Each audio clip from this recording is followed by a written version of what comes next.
Bonjour à tous, aujourd'hui nous allons parler d'un nouveau chapitre qui est un nouveau chapitre de géographie qui s'intitule Les systèmes productifs français entre valorisation et intégration européenne et mondiale. Donc ce nouveau chapitre fait suite aux systèmes productifs que nous avons déjà étudiés dans le monde dans un chapitre précédent.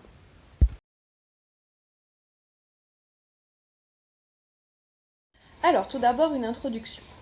Donc, dans le cadre d'une transformation des espaces productifs dans le monde, avec la nouvelle Division internationale du travail, ou NDIT, les espaces productifs français sont eux aussi amenés à s'adapter pour tirer le meilleur parti possible de la mondialisation. Nous verrons donc dans ce cours, comme problématique, comment les espaces productifs français s'organisent-ils pour s'adapter aux logiques de la mondialisation.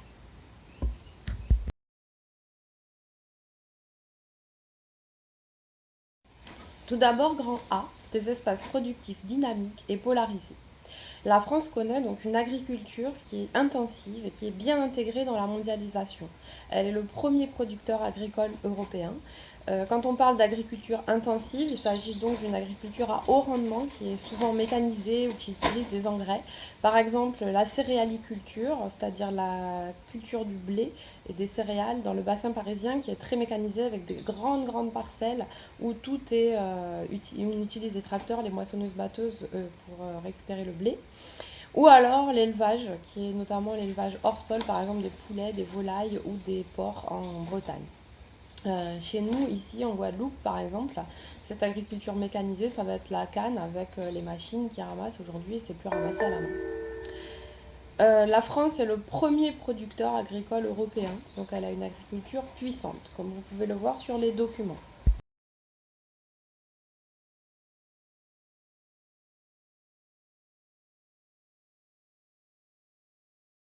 Alors, deuxième point, donc la France connaît une tertiarisation importante de son économie, c'est-à-dire que plus de 75% des actifs travaillent dans le secteur tertiaire, qui est le tourisme.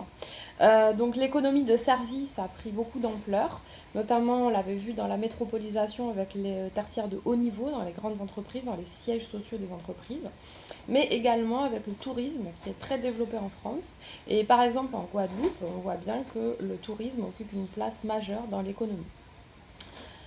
À part la tertiarisation, dans le secteur industriel, eh bien, il reste les industries de pointe, c'est-à-dire toutes les industries de très haut niveau, la recherche et le développement notamment, qui se trouvent donc dans les technopoles ou clusters.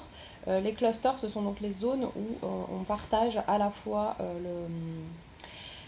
le savoir, la formation, les stagiaires, les universités, les laboratoires et les entreprises dans un même secteur.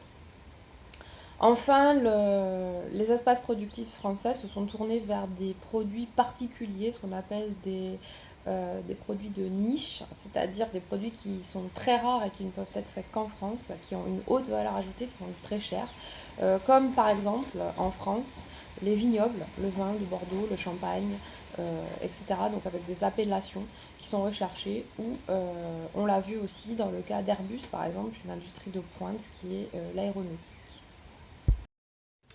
Donc troisième point, ces activités, ces espaces productifs sont polarisés, c'est-à-dire qu'ils sont concentrés dans certains types d'espaces. Alors, premier espace, tout d'abord, ce sont les métropoles, qui sont bien connectées, qui ont des activités de recherche et développement très importantes. Deuxième espace, ce sont les clusters et les technopoles, donc où on trouve les entreprises, les formations et la recherche. L'État peut participer à l'aménagement de ces technopoles pour attirer les entreprises dans le cadre de la mondialisation et rendre l'espace français compétitif. Enfin, troisième espace qui polarise les activités productives, ce sont les littoraux, avec la littoralisation de l'économie et le développement des grands ports. Donc par exemple les zones industrialo-portuaires, comme c'est le cas à Jarry, ici en Guadeloupe, attirent les industries et les activités. Vous avez par exemple la zone d'activité de Jarry, elle s'est développée à côté du port, parce que par rapport aux livraisons et à la réception des conteneurs, c'était bien plus facile pour les entreprises. Alors maintenant, le grand B, nous allons voir en quoi les espaces productifs français sont bien intégrés dans la mondialisation. Premier point, d'abord, les espaces productifs français sont bien connectés au monde par un réseau de transport. Donc nous avons déjà vu qu'ils étaient bien connectés à l'Europe, mais ils sont également connectés au monde entier. Tout d'abord grâce à des hubs de communication, comme l'aéroport Roissy-Charles de Gaulle, par exemple, qui connecte avec les avions, avec des pays du monde entier et qui a beaucoup de trafic aérien. Deuxième élément qui connecte bien au monde, c'est les façades maritimes actives, donc notamment celle qui est au nord-ouest de la France, qui s'appelle la Northern Range, qui est la façade maritime de l'Europe, mais la France est dedans avec des grands ports comme notamment le Havre. Alors, par rapport au port, on peut ajouter que les DROM que nous sommes jouent un rôle important, par exemple, dans la connexion au monde, puisque nous bénéficions, nous aussi, de ports qui sont actifs, notamment le port de Fort-de-France et le port de Jarry en Guadeloupe, qui sont bien connectés au monde. Donc les grands ports français permettent une bonne communication mondiale, puisque la majeure partie des échanges mondiaux se font par voie maritime. Les ports jouent donc un rôle très important. Enfin, dernier élément de connexion, c'est bien entendu les télécommunications, qui jouent un rôle majeur également. Enfin, grand C, les acteurs des espaces productifs. Alors, premier point, les acteurs principaux, c'est toujours les mêmes, ce sont les firmes transnationales ainsi que leurs sous-traitants, c'est-à-dire les entreprises à qui elles délèguent certains travaux. Les FTN sont très puissantes. Les FTN françaises, par exemple, les plus puissantes, c'est des entreprises comme Total, comme L'Oréal, Vinci dans le BTP, Bouygues, etc. CFTN, mais aussi les firmes étrangères, vont jouer un rôle sur le territoire français, puisqu'elles vont investir à travers ce qu'on appelle des IDE, on l'a vu déjà dans la métropolisation, il me semble, des investissements directs à l'étranger. Donc, leur rôle, c'est quoi? Eh bien, c'est leur choix d'implantation, c'est-à-dire la zone qu'elles vont choisir pour s'implanter sera favorisée. Et donc, c'est elles qui vont un petit peu déterminer où vont se situer les différents espaces productifs en France. Alors, le deuxième point dans ces acteurs, le deuxième acteur majeur, c'est l'État et les pouvoirs publics, puisque l'État, par l'aménagement des territoires, peut aussi déterminer où vont aller s'installer les entreprises. Donc en aménageant un certain territoire, il peut le rendre attractif, par exemple en développant les moyens de transport, en proposant une zone pour développer une technopole, un cluster, en aménageant avec des bâtiments, des laboratoires de l'État, etc. Et donc, les collectivités territoriales aussi peuvent jouer un rôle, par exemple les communes, les communautés d'agglomération, les régions. Et tout ça va faire que par des mesures incitatives, elles vont attirer les entreprises dans leur région. Alors, pour finir sur le grand teint, vous pouvez utiliser par exemple dans le livre l'exemple de la région grenobloise, page 150-151, qui va vous permettre d'illustrer un petit peu qu'est-ce que c'est qu'un cluster, qu'est-ce que c'est qu'un espace industriel dynamique. Donc vous pourrez lire tranquillement les documents.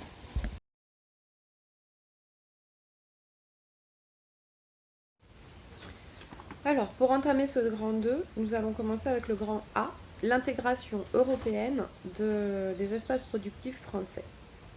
Premièrement, la France est très bien connectée à l'Europe grâce à un réseau de transport performant.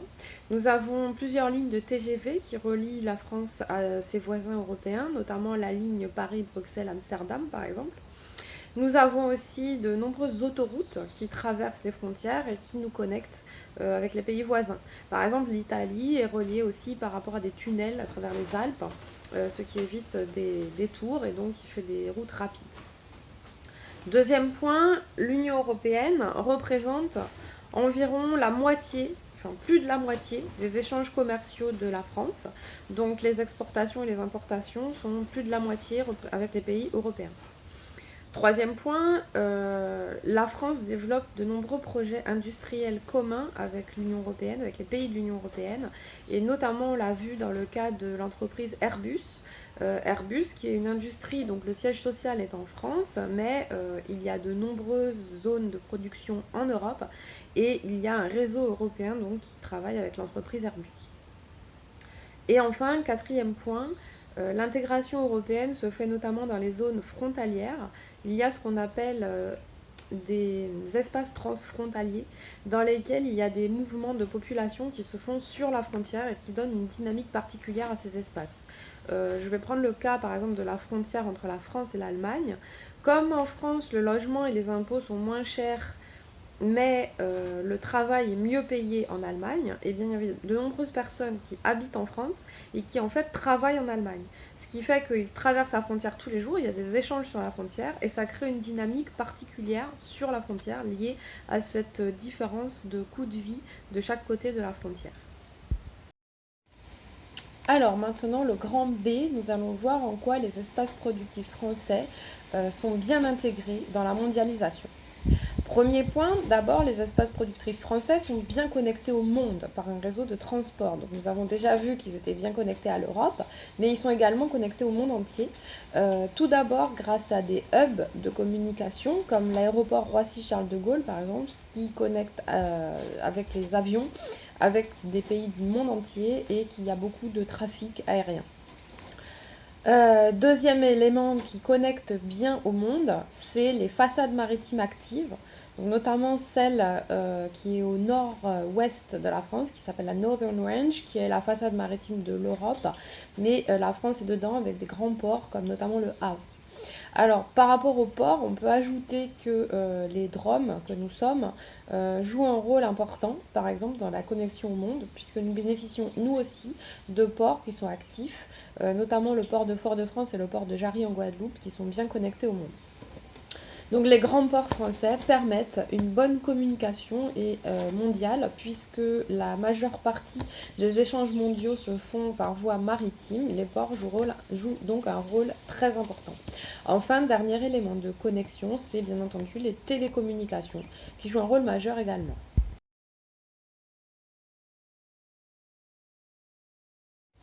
Alors, deuxième point maintenant, les principaux partenaires commerciaux de la France et les principaux partenaires dans les investissements directs à l'étranger sont les États-Unis, le Japon et la Chine.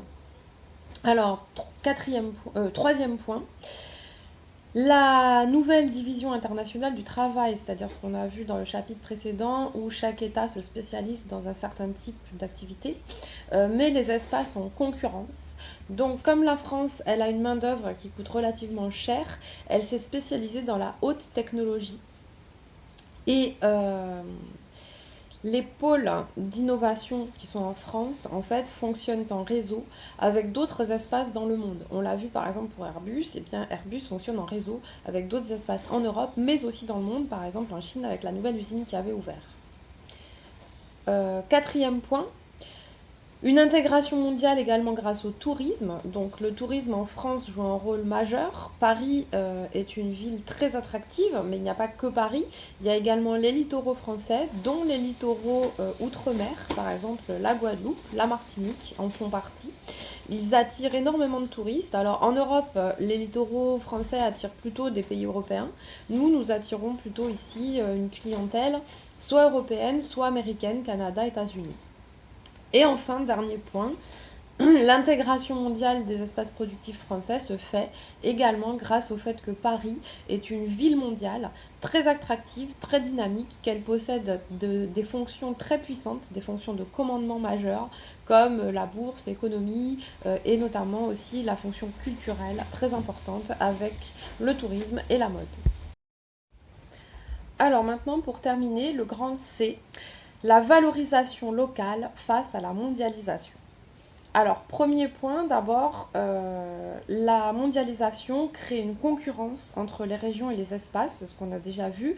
Les espaces cherchent à être le plus attractifs possible pour attirer les activités, et les métropoles et les espaces mettent en avant leurs atouts pour attirer de plus en plus d'entreprises et d'activités.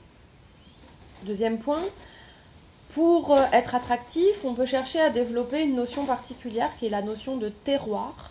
Alors, par exemple, ça c'est surtout utilisé dans le cadre des produits agricoles qui sont labellisés, c'est-à-dire qui ont une appellation d'origine particulière et qui ne peuvent être produits que sur un certain espace. Donc un terroir, c'est un espace précis qui a des ressources spécifiques, qui fait que la plante, par exemple, va pousser d'une manière spécifique ou que la préparation du produit est faite de manière spécifique.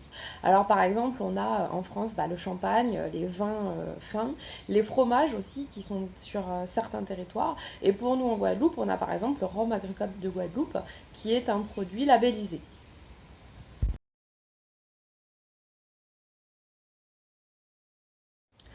Alors, troisième point, la valorisation locale peut aussi passer par le tourisme, c'est-à-dire qu'une région qui veut valoriser son paysage, par exemple, sa culture locale, etc., dans le cadre du tourisme, eh bien, va en profiter pour mettre en avant la richesse locale, justement, du territoire. Alors là, c'est exactement le cas pour la Guadeloupe, par exemple. Pour attirer les touristes, la région Guadeloupe fait une promotion intensive des richesses de notre île. Elle met en avant, par exemple, le parc national, qui offre des paysages sans construction naturelle avec la forêt tropicale. Elle met en avant également les belles plages que nous avons et elle met en avant également la culture locale, la culture créole. Enfin, dernier point, il faut savoir que dans le cadre de la mondialisation, eh bien, les populations peuvent avoir un petit peu peur en fait de cet immense espace mondial qui leur est offert, qui est connecté à eux en permanence via les téléphones, les réseaux de médias. Et donc, il y a une espèce de retour vers l'identité locale aussi. Les gens ont besoin de se raccrocher à quelque chose qui est réel, qui est autour d'eux. Et même quand c'est un espace qui n'est pas dynamique, ils vont aller chercher les valeurs locales en fait pour se protéger un petit peu par rapport à l'espace mondial. Donc, ils ont besoin de se rattacher à quelque chose qui leur est familier et qui leur est identitaire. Donc pour conclure, les espaces productifs français sont pour beaucoup très dynamiques et polarisés dans certains lieux très attractifs, notamment les métropoles, les clusters et les littoraux. Mais certains espaces productifs sont également en mutation, c'est-à-dire qu'ils sont moins dynamiques, mais qu'ils essayent de s'adapter à la mondialisation. Les acteurs majeurs étant les FTN et l'État. Ces espaces productifs sont aujourd'hui bien intégrés à la fois dans l'espace européen et dans l'espace mondial, tout en essayant de valoriser aussi le local, c'est-à-dire mettre en avant les atouts d'une région et également valoriser la culture d'une région. Voilà, le cours est terminé, donc je vous invite vivement à aller feuilleter un petit peu les pages du manuel. Il y a notamment de nombreux schémas, par exemple, qui sont faits dans le manuel qui vous permettront de comprendre mieux ces logiques d'intégration territoriale avec le monde, l'Europe, etc. Voilà, bon courage à vous!